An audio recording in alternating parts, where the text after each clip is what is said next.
ये जानना चाहूँगी, पिछले हफ्ते हम बात कर रहे थे इस जंग के तनाजुर में ही, और फिर विजिट पे भी हमने बात किया फील्ड मार्शल आसिम मुनीर साहब के।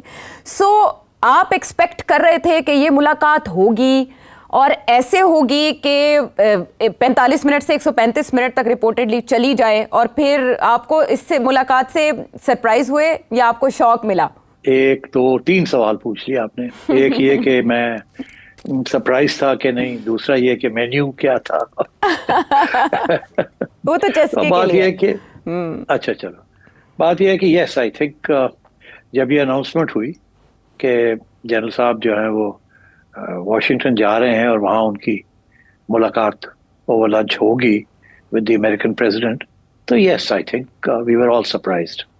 और शायद हमने जो सिग्नल्स इससे पहले हो रहे थे वो हमने पिकअप नहीं किए, मगर ये बहुत खुफिया तौर पे ये सारे सिग्नल्स भी, सिग्नलिंग तो हो ही नहीं रही थी। अब ख्वाजा आसिफ कहते हैं कि जी इसकी तैयारियां तो काफ़ी अरसे से हो रही थी और इनको ये पता था। मैं नहीं समझता दिस इज़ करेक्ट।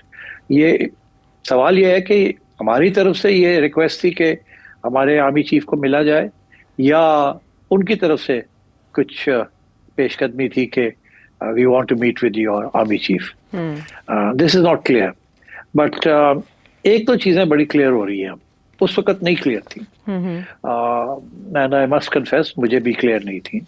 जब DGISI साहब को NSA बनाया गया तो उस वक्त यही कहा गया था कि क्योंकि ये रिटायर होने जा रहे हैं कुछ अरसे के बाद, तो उसके बाद NSA की भी जरूरत पड़ेगी, तो कंटिन्यूटी होनी चाहिए, तो इसलिए हमने इनको लगा रहे हैं। तो इसके ऊपर कुछ दो राय नहीं थी। It was a very good option, क्योंकि इन्होंने पहले भी अमेरिकन एडमिनिस्ट्रेशन के साथ तल्लुकात बनाए थे और अच्छे तल्लुकात बनाए थे, और इनकी तारीफें हो रही थी पेंटागन में भी और स्टेट डिपार्टमेंट में भी।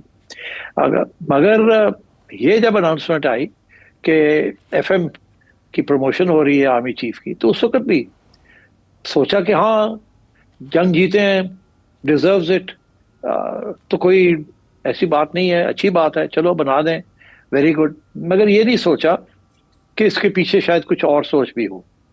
अब जब हम नज़र दोहराते हैं तो लगता ऐसे है कि जब ये बात हुई होगी कि आर्मी चीफ की मीटिंग करनी है हमने प्रेसिडेंट के साथ, तो दूसरी तरफ से सवाल ये खड़ा होगा कि किस हैसियत में, क्योंकि जनरल साहब तो जनरल साहब है, and president doesn't meet army chiefs like this.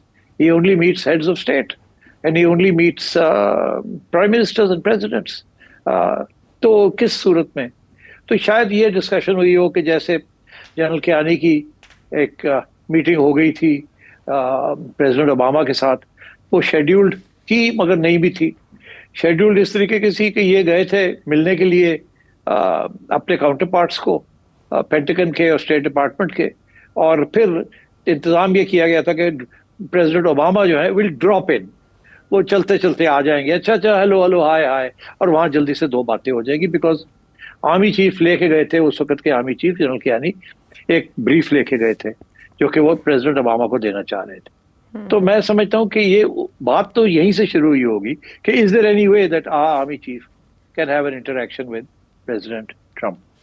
मगर ये जब ये बात हुई होगी तो फिर मेरा ख्याल है बात आगे बढ़ने के लिए हो सकता है ट्रम्प ने कहा हो कि मैं मिलना चाहूंगा, मगर ऐसे तो नहीं, ड्रॉप इन वाली बात तो नहीं, कोई लंबी बात भी हमने करनी है, तो इसको सही तरीके से ऑर्गेनाइज किया जाए। तो फिर मेरा ख्याल है ये फैसला हुआ कि अगर फील्ड मार्शल हो जाते हैं ये और वो NSA हो जाते हैं, तो फिर एक फील्ड मार्शल जो है is almost like a head of state, he is actually above everything else. So then maybe एक प्राइवेट मीटिंग हो सकती है with the president, and the president can have a luncheon meeting, because उनको भी जरूरत थी हमारे army chief को मिलने की, और हमारी भी ख्वाहिश थी कि हम अपना एक point of view put across करें, because as you know these are difficult times and it was important for the army chief कि वो सिर्फ चाइनीज लीडरशिप के साथ नहीं, अमेरिकन लीडरशिप के साथ भी इंटरेक्शन करना चाह रहे थे। और प्रेसिडेंट ट्रम्प जो है वो अननोन क्वांटिटी थे, और आसिम मुनीर साहब भी अननोन क्वांटिटी थे for the other side. So I think इस किस्म की बात चली होगी, जहां फिर ये जाके बात बन गई कि उन्होंने कहा जी ठीक है हम इसको प्राइवेटली बुला लेते हैं फॉर लंच। इसीलिए आपने देखा कि किसी गाड़ी के अंदर झंडा लहराते हुए ये नहीं गए टू द पोर्च जहाँ वो उतरते हैं बाकी प्रेसिडेंट्स एंड प्राइम मिनिस्टर्स, ये he went up the stairs like private guests do, और अनऑफिशियल विजिटर्स। आपको याद नहीं है, मुझे याद है कि कारगिल के बाद जब नवाज शरीफ साहब मिलने गए थे to president Clinton on July the 4th I think it was, जब उनकी छुट्टी का दिन था, यहाँ इमरजेंसी थी और नवाज शरीफ साहब भी सीढ़ियाँ चढ़ के गए और सीढ़ियाँ चढ़ के उतरे। और इनफैक्ट मुझे अभी तक याद है कि जब उतरे थे तो बिल्कुल वहाँ 2-3 लोग ही थे उनको रिसीव करने के लिए, और ये गाड़ी में बैठे और बाहर गाड़ी सड़क पे थी एक किस्म की। सो मतलब है कि ये भी उसी किस्म की सिचुएशन थी। They wanted to have a chat but not as head of state because he is not head of state, but at the same time एक कुछ इम्पोर्टेंट डिस्कशंस करनी थी।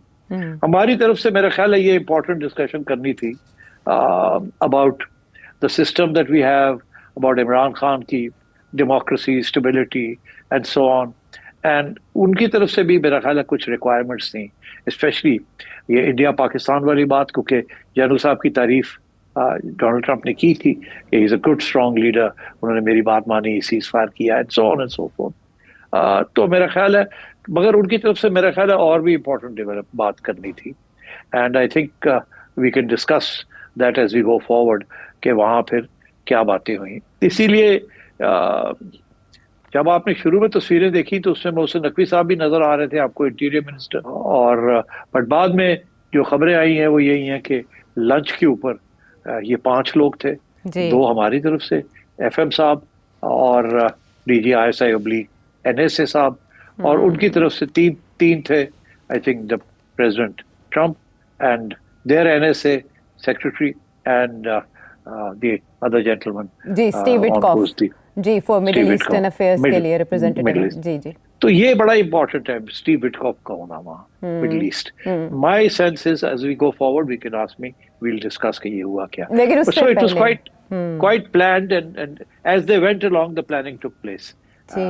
So that is how this came about. अच्छा, इसमें बहुत से पहलू सवाल बहुत से उठते हैं, यानी आप कह रहे हैं कि इसकी महीनों से तैयारी थी, इस मुलाकात का पहले से तैयारी की जा रही थी, उस वक्त तो इतना इंटेंसिफाइड नहीं था यह ईरान इजराइल क्लैश भी। तो मैं सबसे पहले आपसे ये जानना चाहूँगी कि ये मुलाकात किसकी ख्वाहिश पे आपके ख्याल में किसने फैसिलिटेट की होगी, इंतज़ाम और एहतमाम किसने करवाया, क्योंकि कहा जा रहा है कि गैर रिवायती ज़राए इस्तेमाल किए गए। जी आयशा, मैंने अभी आपको बताया ना कि हमारी तरफ से ये होगी इनिशिएटिव कि जी जैसे कियानी साहब के साथ एक मुलाकात हो गई थी उस वक्त के प्रेसिडेंट ओबामा की। अच्छा। मगर फिर वहां से मैंने अभी आपको एक्सप्लेन किया कि how it went on and blossomed into this final meeting. असल में मैं चाह रही थी इन अफवाहों पे आपका तबसरा कि ये मुलाकात सऊदी प्रिंस मोहम्मद बिन सलमान की मुआवनत से करवाई गई है, उन्होंने कोई किरदार अदा किया, असल में ये बातचीत चल रही है। देखिए, we don't know that, but बात ये है कि MBS has always played a very important role, इससे कोई शक ही नहीं है। एंड ये बिल्कुल पॉसिबल है, आई डोंट नो कि MBS ने भी कहा हो कि मिल लें, हमें कहा हो कि मैं करता हूँ, जैसे मैंने आपसे कहा कि इन्होंने इनिशिएटिव लिया था कि हमारी भी मुलाकात होनी चाहिए, तो उस सिलसिले में जरूर MBS को इन्होंने टच किया होगा। और भी हो सकता है इन्होंने 2-3 चैनल चलाए हों। इनकी दूसरी चैनल भी तो है ना, वो चैनल जो क्रिप्टो करेंसी के साथ जिसका ताल्लुक है, और बिलाल साहब जो है उनकी भी एक चैनल है ना, और वो भी तो ट्रम्प के साहिबजादे के साथ इन राब्ते में है। फिर ये तब बिजनेसमैन जो आते गए हैं हर लेवल पे, मेरा ख्याल है इन्होंने इनिशिएटिव लिया है because they thought it was important. और ट्रम्प ने उस वक्त रिस्पॉन्ड किया है जबकि ट्रम्प की बात और इन्होंने सीज फायर जब हुई है तो उस वक्त ट्रम्प ने 2 बातें कही, एक तो शुक्रिया अदा किया कि जी मेरी बात मान ली, दूसरा क्लेम किया कि मेरी वजह से ये हुआ है। अब आप देखिए, बड़ी इंटरेस्टिंग बात यह है कि हमारी तरफ से हमने ट्रम्प का शुक्रिया अदा कर दिया, उस वक्त भी किया था कि thank you for this initiative cease fire, मगर इंडिया ने नहीं किया जी। ट्रम्प कहता रह गया, अभी तक कह रहा है कि मैंने करवाया है, और वो नरेंद्र मोदी कहते हैं आपने क्या कराया, हमारे तो DGMOs ने आपस में बैठ के बात। तो ये फर्क है कि हमारी तरफ से there was always an attempt कि हम जरा ट्रम्प के साथ राब्ते में रहे, और बाय द वे हम कामयाब रहे हैं। जो भी हमने किया है, इधर से भी आए, इधर से भी आए, ऊपर से भी आए, नीचे से भी आए, मल्टीपल फैसेटेड। आपको याद होगा मैंने प्रोग्राम के अंदर आपको बताया था कितनी हमारी लॉबिंग कंपनीज जो हैं दे वर ऑपरेटिंग। तो ये कंसर्टेड एफर्ट था लॉबिंग का, बिलाल का, MBS का, प्रेशर हमने डाला हुआ था कि किसी तरीके के साथ हमारी मुलाकात हो जाए। मगर जो फाइनली जब ये हुई तो it was beyond expectations, which is why everybody was shocked and surprised. और हमारी तरफ से हैप्पीली वाह वाह मजा आ गया, और इंडिया की तरफ से उनकी वो तो मेल्ट डाउन हो गया वहां, तो ये होया कि साढ़े नाल हाथ हो गया जी, उल्टी पड़ गई सब तदबीरें। अभी तक तो ऐसा ही चल रहा है। इंडिया के कॉन्टेक्स्ट में भी बहुत अहम सवाल मेरे पास है, लेकिन जैसे ख्वाजा आसिफ कह रहे हैं कि ये ताल्लुकात की 78 साल की तारीख में सबसे अहम मोड़ है। इससे पहले वाले मोड़ जब सेठी साहब हमें याद आते हैं तो हम घबरा जाते हैं। मुझे ये बताएं, कहा जाता है there is no free lunch in this world, is this lunch for free? देखिए, there is no free lunch.